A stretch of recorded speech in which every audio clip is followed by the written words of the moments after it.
Okay, grazie. Thank you. So, good afternoon, everyone. So this talk is about the very high cycle fatigue of composite materials, and in particular, the influence of the specimen design. We started this activity about the very high cycle fatigue characterization of composite materials, polymer-based composite materials, a few years ago, because the very high cycle fatigue response of these materials is still unknown, differently from what happens with metals. And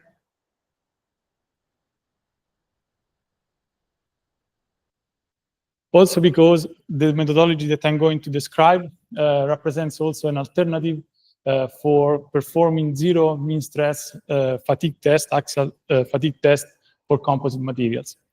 Consider that in the case of composite materials, polymer-based composite materials, the most of the tests are in tension mode, because the composite material tends to buckle in presence of compressive load.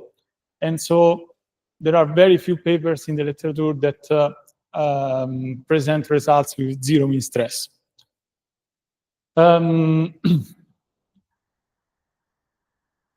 Okay.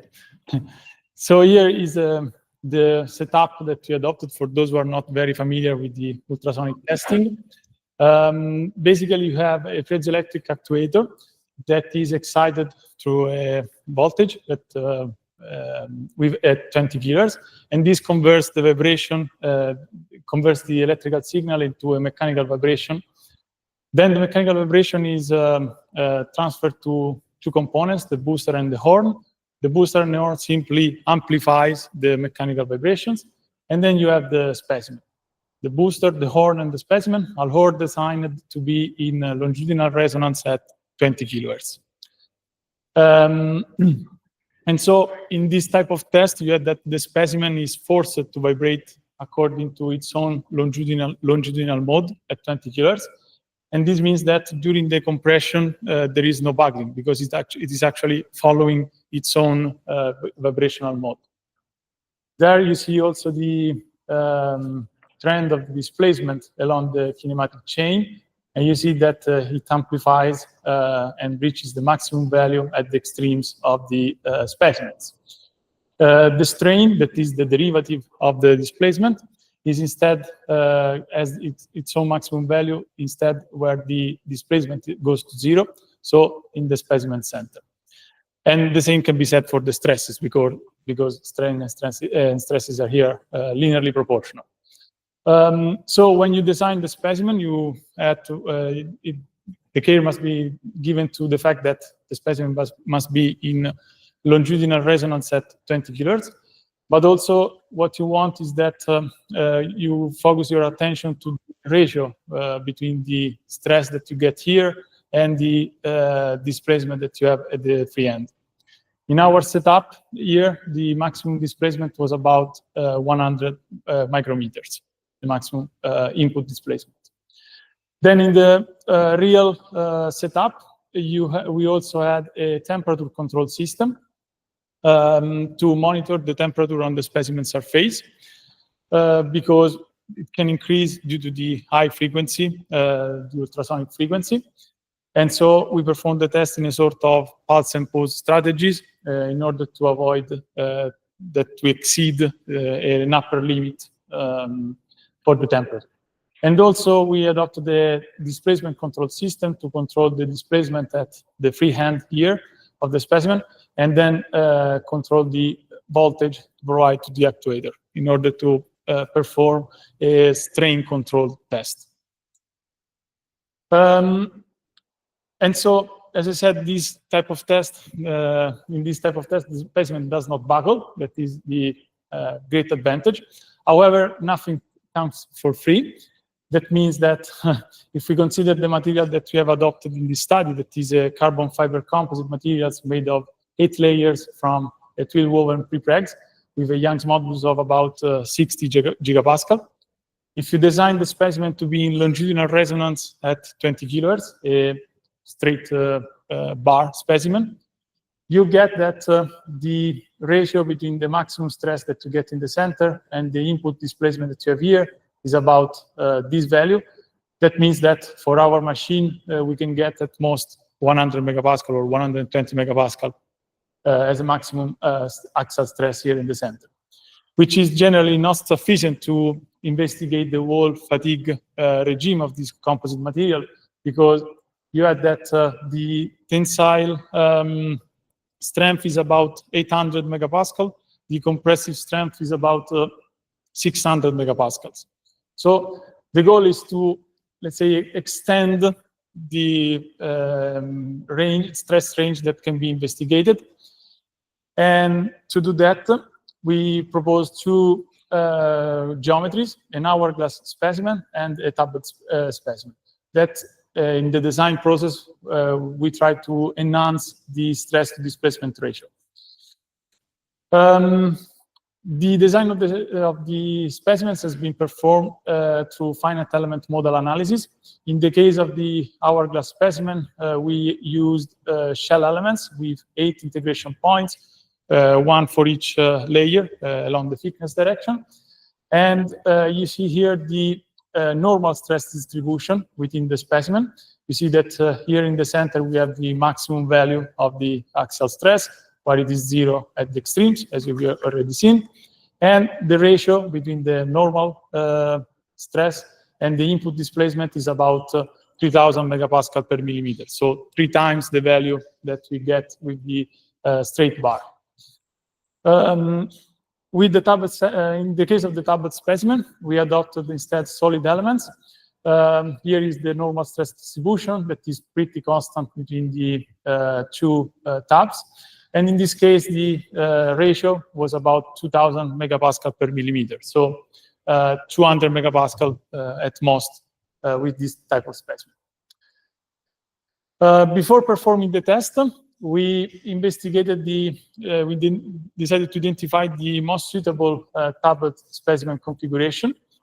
And we investigated 2 types of adhesives, an epoxy resin and the 3M Scotch weld, and 2 tabs, glass fiber and cardboard fiber tabs, both cut at 45 degrees with respect to the main material directions. And we also considered the effect of the chamfer. This was done because from the very first analysis, the very first test that we performed, we observed a premature detachment of the tab from the specimen, and this prevent the proper execution of the test. So we decided to investigate all the possible combinations in order to identify the best configurations or the suitable one. And in the first table here at the top, you see the influence of the adhesive type, where we compare the epoxy resin and the 3M Scotch weld in terms of millions of cycles to detachment. Here, these results have been obtained through at least 3 repetitions for each type of configuration of combination. And you see that the 3M Scotch weld performs better than the epoxy resin. Then in the second table, here at the bottom, you see the effect of the chamfer, the positive effect of the chamfer, because that allows to decrease the stress concentration at the tip, and so the stress concentration in the adhesive. So according to this, the best combination was the one adopting the 3M Scotch weld as the adhesive and the carbon tab with chamfer. And indeed, with this one, we were able to perform the fatigue test. So we performed the fatigue test in the fully reversed mode that I have described before, with controlling the temperature between 20 degrees and 25 degrees, achieving an effective frequency of almost 1,000 Hertz. And for us, the runout was at 10 to the 9 cycles. Here you see the results in terms of stress amplitude and number of cycles. And you see that the 2 geometries actually have the same fatigue performance, basically, without evidencing any asymptotic trend. And if we look at the failures, we observe that in the case of the hourglass specimen, we have failures that are not in the specimen center, where we have the maximum axial stress, but rather in other positions. And the same happened with the tablet specimen, because the failures occurred at the tip of the tablet region. So, and also in terms of observations of the failure edges, we observed that in the case of the hourglass specimen, the cracks usually started from the transversal toes, like here, or at the interface between transverse and longitudinal toes. And at the end, the delamination was pretty limited. Instead, in the case of the tablet specimen, we had that the delamination was pretty extended. There were some intralaminar cracks in the 0 degrees bundle, like this one. And also, if you look at the final crack surfaces, you see that here there was a single crack developing, while here there were a lot of cracks in the transversal toes. So the two specimens present different failure edges, different damage evolutions, but they have similar fatigue performance. To investigate that, we started from the macroscopic stress state of the specimens. Here you see the axial, the map of the axial stress distribution in the specimen, and the map of the shear stresses. And you can see also with these black dotted lines the failure locations. You can see that we obtained the failures neither where we have the maximum value for the axial stress, neither where we have the maximum value for the shear stress. And also from these two figures, you can understand that each point of the specimen is actually subjected to a multi-axial stress state. So both normal and shear stresses. And to combine them and to identify the most critical point, we assume that the failure envelope in fatigue has the same shape as the failure envelope in static conditions. So knowing the static strength and applying some criterion, like the Tsai-Wu criterion, we can identify the most critical point. Here you see the map of the Tsai-Wu criterion, where the most critical point is the one highlighted with the red circle here, that was on basically on the carved edge. And we compare the stress state of this point with the stress state that we have in the center of the specimen, highlighted with the green circle. Here you see in this table the stress tensors, and you see that if in the specimen center we have a normal stress of 100 megapascal, on the carved edge, the most critical point according to the Tsai-Wu criterion, we have 95 megapascal along the longitudinal direction, but also some shear stresses of 7 megapascal. So there is a multi-axial stress state. And the same has been done for the tablet specimen, comparing what happens at the tip of the tablet region with what happens at the center of the specimen. And in this case, again, for 100 megapascal here in the center, we have 96 here at the tip of the tablet region, but we also have out-of-plane shear stresses and normal out-of-plane stresses, sigma ZZ. So again, also in this case, we have a multi-axial stress state. So then the idea was, okay, let's investigate which one of these spurious stresses is the most influencing one. And to do that, we perform a microscopic analysis on a microscopic model of the fibers surrounded by the matrix according to the volume fraction. We apply the strains according to the strain tensors that we have identified at the macro scale, and we adopted periodic boundary conditions. We assume that the isostrain conditions applies. That means that the longitudinal toes and the transversal toes are actually subjected to the same strain, macroscopic strain, which was supported by the type of the woven that we use. And the comparison has been done in terms of strain energy density in the matrix surrounding the fibers. So in the hourglass specimen, we can see that the strain energy density in correspondence of the failure location, so the most critical point on the carved edge, is higher than what we have in the specimen center. And this is mainly related to the presence of the shear stresses that we have highlighted before. And also you can see that the transversal toes are a bit more critical than the longitudinal ones, which is in agreement with the experimental observations on the failure edges, with the crack starting from the transversal toes.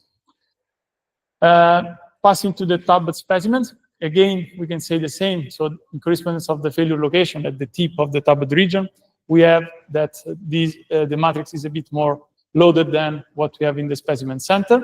It's a bit more critical. And in this figure here, you see the influence of each of the spurious stresses. So we repeated the analysis here, this type of analysis at this point, neglecting one by one the spurious stresses. And you see how the strain energy density reduces when one of the spurious stresses is neglected.